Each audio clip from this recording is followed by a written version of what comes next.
साथियों, आप लोगों के लिए फिजिक्स का लाए हैं फिर से मानव नेत्र और रंग बिरंगा संसार अध्याय 3। शुरू करते हैं क्वेश्चन को। पहला क्वेश्चन हमारा है कि मानव नेत्र की किस भाग पर किसी वस्तु का प्रतिबिंब बनता है। ऑप्शन ए कॉर्निया पर, ऑप्शन बी परितारिका पर, ऑप्शन सी पुतली पर, ऑप्शन डी रेटिना पर। तो आप सभी बच्चों जानते हैं कि इसका जो राइट आंसर हो जाएगा वो डी हो जाएगा। मानव के नेत्र पर जो प्रतिबिंब बनता है वो आपका रेटिना, जिसका दूसरा नाम क्या है, दृष्टि पटल पर बनता है। ओके, चलते हैं नेक्स्ट क्वेश्चन की ओर। नेक्स्ट क्वेश्चन है कि तारें, ठीक है, तारों के टिमटिमाने की व्याख्या किस सिद्धांत पर आधारित है। तारा जो टिमटिमाता है उसका जो व्याख्या है उस किस सिद्धांत पर आधारित है। ऑप्शन ए प्रकाश के सिद्धांत, ऑप्शन बी प्रकीर्णन के सिद्धांत, ऑप्शन सी वर्ण विक्षेपण की सिद्धांत, ऑप्शन डी इनमें से कोई नहीं। तो आप लोग सभी जानते हैं कि इसका ए आंसर हो जाएगा अपवर्तन के सिद्धांत के कारण। ठीक है, अपवर्तन के सिद्धांत के कारण जो है पर आधारित है तारे का टिमटिमाना। ओके, चलते हैं हम लोग नेक्स्ट क्वेश्चन की ओर।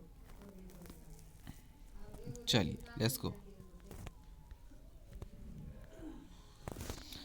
क्वेश्चन नंबर 3 हमारा है, ध्यान से देखेंगे बच्चों, कि नेत्र लेंस की फोकस दूरी, नेत्र लेंस की फोकस दूरी अधिक हो जाने से कौन सा दृष्टि दोष होता है। तो आप लोगों को पता है कि नेत्र लेंस की फोकस दूरी जो बढ़ जाता है या अधिक हो जाता है तो आपको हो जाता है दूर दृष्टि दोष। ठीक है, दूर दृष्टि दोष। इसी का अगर विपरीत हो तो हो जाएगा निकट दृष्टि दोष। क्वेश्चन नंबर हम लोग चलते हैं 4 की ओर। 4 क्वेश्चन हमारा है कि नेत्र में किसी वस्तु का बना प्रतिबिंब होता है। नेत्र में, हमारे नेत्र में जो किसी वस्तु का प्रतिबिंब बनता है वो किस तरह का होता है बताइए। तो उसका जो प्रतिबिंब होता है वो हमारा होता है वास्तविक होता है। ठीक है, वास्तविक होता है, उल्टा होता है और वस्तु से छोटा होता है। अर्थात इसका जो राइट आंसर हो जाएगा वो आपका सी हो जाएगा। ठीक है बच्चों, इसका जो राइट आंसर हो जाएगा आपका वो सी हो जाएगा। 4 का सी हो जाएगा आपका राइट आंसर। चलते हैं क्वेश्चन नंबर 5 की ओर। 5वां क्वेश्चन है, जो नेत्र निकट स्थित वस्तु को स्पष्ट नहीं देख पाती है तो उस नेत्र में कौन सा चीज़ होता है। देखिए, आप ऐसे समझें कि भैया ये आँख है हमारा, ठीक है, और नज़दीक में कोई बक्सा रखा हुआ है जिसको आँख जो है निकट वाली वस्तु को ठीक से स्पष्ट रूप से नहीं देख रही है। तो आपको उल्टा सोचना है। निकट की चीज़ अगर नहीं दिख रही है तो आपको हो गया है दूर दृष्टि दोष। समझ रहे हो कि नहीं। निकट दृष्टि दोष तब होता है ना जब निकट की वस्तु दिखती है, दूर की वस्तु नहीं दिखती है। तो ये इस क्वेश्चन के अकॉर्डिंग जो आपका आंसर हो जाएगा वो हो जाएगा ए के साथ दूर दृष्टि दोष हो जाएगा। इस चीज़ को आप लोग सब्जेक्टिव भी याद कर लीजिएगा, बड़ा ही भिभिया है साथियों।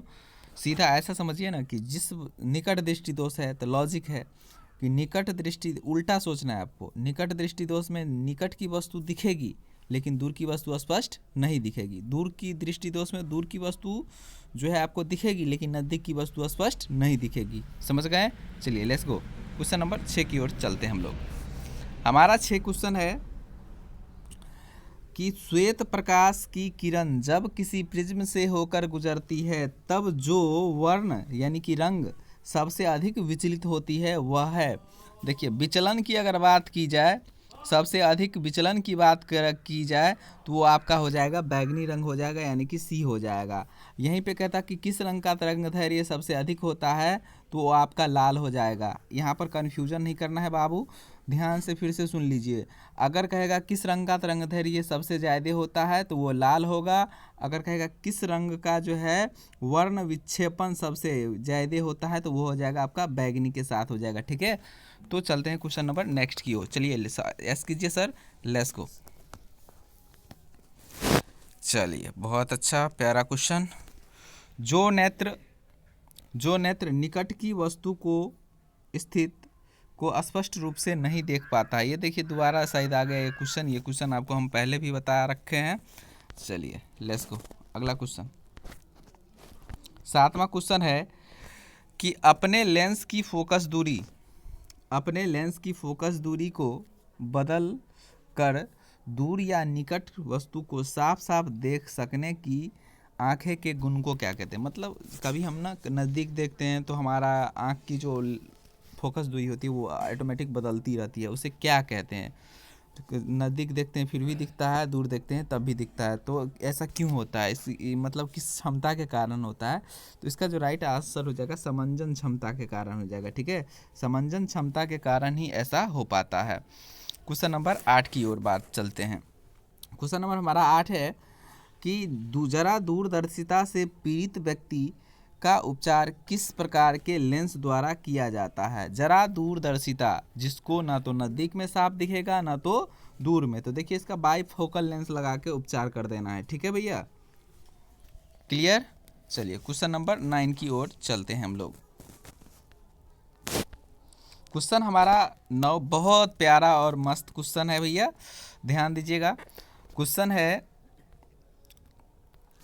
कि एक स्वस्थ मानव के नेत्र के लिए निकट तथा दूर बिंदु का क्रमशः होता है।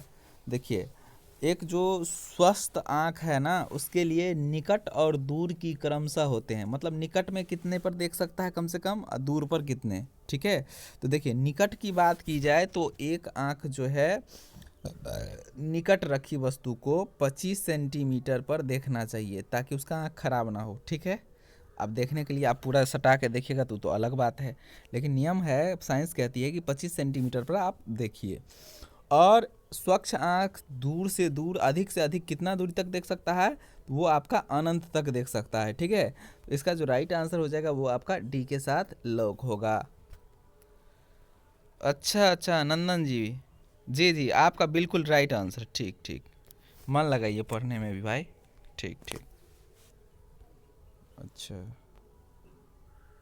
क्या रोशन आप ये नहीं बिल्कुल निकट वस्तु को हम लोग 25 सेंटीमीटर पर देखेंगे। ठीक है, दूर अनंत तक देख सकते हैं अगर स्वच्छ आँख है तब, सही आँख है तब। ठीक, अच्छा मोतियाबिंद, ओहो ये अधिक उम्र वाले व्यक्ति को होता है बाबू। ठीक, लेट्स गो, समझ गए। चलिए अगला क्वेश्चन। विभिन्न दूरी पर किसी वस्तुओं के प्रतिबिंब को फोकस करने के लिए, ध्यान दीजिए, विभिन्न दूरियों पर मतलब अलग अलग दूरियों पर वस्तुओं के प्रतिबिंब को फोकस करने के लिए मतलब देखने के लिए, ठीक है, आँख के लेंस की फोकस दूरी परिवर्तित होती है, मतलब बदलते रहती है। तो उसको हम क्या कहते हैं। ठीक है, तो आप लोग जानते हैं कि सिलियरी जो पेशिया होती है उसके द्वारा ऐसा हो संभव हो पाता है। सिलियरी पेशिया, फिर से ध्यान देंगे क्यों हो पाता है, तो सिलियरी पेशिया के कारण हो पाता है। ओके लेट्स गो, चलिए आगे क्वेश्चन की ओर हम लोग चलते हैं। जो नेत्र दूर स्थित वस्तु को स्पष्ट नहीं देखती है, देख पाता है, नेत्र में होता है, कौन सी बीमारी होता है। देखिए दूर स्थित वस्तु को अगर नहीं देख पाए और निकट की वस्तु को देखे तो उसको निकट दृष्टि दोष हो जाएगा। कई बार हम लोग बता रखे हैं इस चीज़ को, ठीक है कि नहीं, तो इसका बी आंसर हो जाएगा। आप एक कॉन्सेप्ट ले लीजिए मेरा, ठीक है, एक कॉन्सेप्ट ये ले लीजिए कि ये हमारा आँख है, समझ रहे हो, ये हमारा क्या है, आँख है। ठीक, ये हमारा आँख है। अगर नज़दीक की वस्तु को उसको दिखता है और दूर की वस्तु नहीं दिखता है तो उसे हो गया निकट दृष्टि दोष, उल्टा समझना है। अगर फिर दूसरी बात है कि अगर उसे दूर की वस्तु दिखता है और नज़दीक की वस्तु नहीं दिखता है, तो उसे हो जाता है, दूर की वस्तु दिखता है और नज़दीक की वस्तु नहीं दिखता है तो उसे दूर दृष्टि दोष हो गया। और निकट की वस्तु दिखता है दूर की नहीं दिखता है तो उसको हो जाएगा, समझ रहे हैं, निकट की वस्तु अगर दिखे और दूर की वस्तु नहीं दिखे तो आपका हो जाता है निकट दृष्टि दोष, और दूर की दिखे निकट की नहीं दिखे तो दूर दृष्टि दोष। इसमें कन्फ्यूजन नहीं करना है, उल्टा जाना है, उस क्वेश्चन में ही आंसर है भाई। किस दृष्टि दोष में किसी वस्तु का प्रतिबिंब रेटिना के आगे बनता है? कौन सा दोष हो जाता है जब प्रतिबिंब जो होता है, जो तस्वीर बनती है हमारे आंखें में, वो रेटिना के आगे बनने लगता है? तो इसका जो राइट आंसर होगा, बिना टाइम पास किए हुए हम बता देंगे यहाँ पर कि 12 का जो राइट आंसर हो जाएगा वो हो जाएगा निकट दृष्टि दोष। ए के साथ हो जाएगा, पूरा हो जाएगा। ठीक है, चलिए क्वेश्चन नंबर 13 की ओर चलते हैं हम लोग। चलिए, नेत्र की समंजन क्षमता कम हो जाने से उत्पन्न होता है। नेत्र की समंजन क्षमता कम हो जाने के कारण जरा दृष्टि दोष होता है। तो 13 का सी आंसर हो जाएगा। 13 का आपका हो जाएगा सी आंसर हो जाएगा। Okay, let's go. चलिए क्वेश्चन नंबर चलते हैं हम लोग 14 की ओर। चंद्रमा पर खड़े अंतरिक्ष यात्री को आकाश प्रतीत होता है। चंद्रमा पर से अंतरिक्ष यात्री जो है, ठीक है, तो आकाश उसको किस तरह का दिखता है? चंद्रमा पर खड़े अंतरिक्ष यात्री को आकाश प्रतीत होता है किस तरह का? आकाश किस तरह का दिखता है? जैसे चंद्रमा पर जाएगा कोई अंतरिक्ष यात्री और वहाँ से देखेगा, आकाश को झांकेगा तो किस तरह का दिखेगा भैया? बहुत ही अच्छा VVI क्वेश्चन है, इसे नहीं भूलना है। ठीक है, तो उनको जो दिखता है ना, वो काला दिखता है। कैसा दिखता है? काला दिखता है। ओके, नीला में नहीं मार देना। पृथ्वी पर से देखने पर नीला दिखता है, ठीक है, और चंद्रमा पर से देखने पर आकाश जो है काला दिखता है। इस चीज़ को ध्यान में रखिएगा, उल्टा पुल्टा नहीं मार के आइएगा। चलिए नेक्स्ट क्वेश्चन। श्वेत रंग, बहुत प्यारा, बहुत अच्छा क्वेश्चन बाबू लोग, और सब अच्छा, बहुत अच्छा। देखिए, श्वेत रंग कितनों रंगों से मिलकर बनता है? अब आपको हम अच्छी तरह से समझाने की कोशिश करते हैं। यहाँ पर अगर देखें तो हम एक प्रिज्म बना रहे हैं, ठीक है, एक क्या बना रहे हैं? प्रिज्म। इधर से अगर श्वेत रंग को प्रवेश कराएंगे, श्वेत रंग को इधर से प्रवेश कराएंगे तो प्रिज्म से 7 रंग निकलता है। तो श्वेत रंग से 7 रंग बनते हैं, तो 7 रंग से कितने रंग बनेंगे? श्वेत रंग बनेंगे। उल्टा समझिए, अगर इधर 7 रंग निकल रहा है, समझ रहे हो कि नहीं? 2 4 6 7, अगर श्वेत रंग से 7 रंग निकल रहा है तो 7 रंग से क्या निकलेगा? श्वेत रंग। समझ में आ गई होगी, अच्छी सी बात। तो इसका जो राइट आंसर हो जाएगा भैया, वो हो जाएगा 7 के साथ जाएगा। ठीक है, 15 का आपका 7 के साथ आंसर चला जाएगा। क्वेश्चन नंबर 16 की ओर बात करते हैं। बहुत सुंदर क्वेश्चन। दृश्य प्रकाश में किस वर्ण का तरंगदैर्घ्य अधिक होता है? तो हम इससे पहले भी आपको बता दिए, तरंगदैर्घ्य की बात करें तो लाल हो जाएगा। ठीक है, तरंगदैर्घ्य की बात करें तो क्या हो जाएगा? लाल हो जाएगा। इसका बी आंसर हो जाएगा। सबसे ज़्यादा तरंगदैर्घ्य लाल रंग का होता है, कम बैगनी का होता है। ओके, चलिए नेक्स्ट क्वेश्चन की ओर। चलिए, इंद्रधनुष वाला क्वेश्चन आ गया, थोड़ा इसको देखिए, यस कीजिए। इंद्रधनुष का किस परिघटना पर आधारित है? देखिए, इंद्रधनुष का वर्ण हो जाता है, यहाँ पर वर्णा लिखा गया है, ये मिस्टेक है। किस घटना पर आधारित है? तो आपको पता है कि ये जो भी घटनाएं होती है वो प्रकाश के जो है आपका वर्ण विक्षेपण के कारण होता है। तो 17 का जो ये भी आंसर हो जाएगा। इंद्रधनुष में जो घटना घटती है वर्ण विक्षेपण के कारण होता है। इंद्रधनुष क्या है तो समझिए, देखिए, जब सूर्य भगवान उगा, ठीक है, जब सूर्य भगवान क्या हुआ? उगा, तो बारिश ख़त्म होने के बाद सूर्य की ओर जो पीठ करके आप इधर घूम जाओ, ठीक है, इधर घूम जाओ। उसके बाद आकाश में देखो, जो रंगीन पट्टियाँ बनती है वही इंद्रधनुष है। तो इंद्रधनुष जो आधारित होता है आपका प्रकाश का वर्ण विक्षेपण के कारण होता है। चलिए क्वेश्चन नंबर 18 की ओर बात करते हैं। जो नेत्र निकट स्थित वस्तु को साफ नहीं देख पाता है। अब ये चीज़ कई बार बता दी है, बताने से भी लाज लग रहा है। आप लोग आंसर कीजिए, जल्दी कीजिए, जल्दी आंसर दीजिए, कमेंट कीजिए। जी जी जी, अच्छा, चलो भाई, चलो रविंदर, राम बाबू जी, रविंदर जी, नंदन जी, सबका आंसर सही आ रहा है। ठीक ठीक, चलिए लेट्स गो। बिल्कुल बिल्कुल दूरदृष्टि दोष हो जाएगा, इसका एक आंसर हो जाएगा। ठीक है, चलिए क्वेश्चन नंबर नेक्स्ट की ओर चलते हैं हम लोग।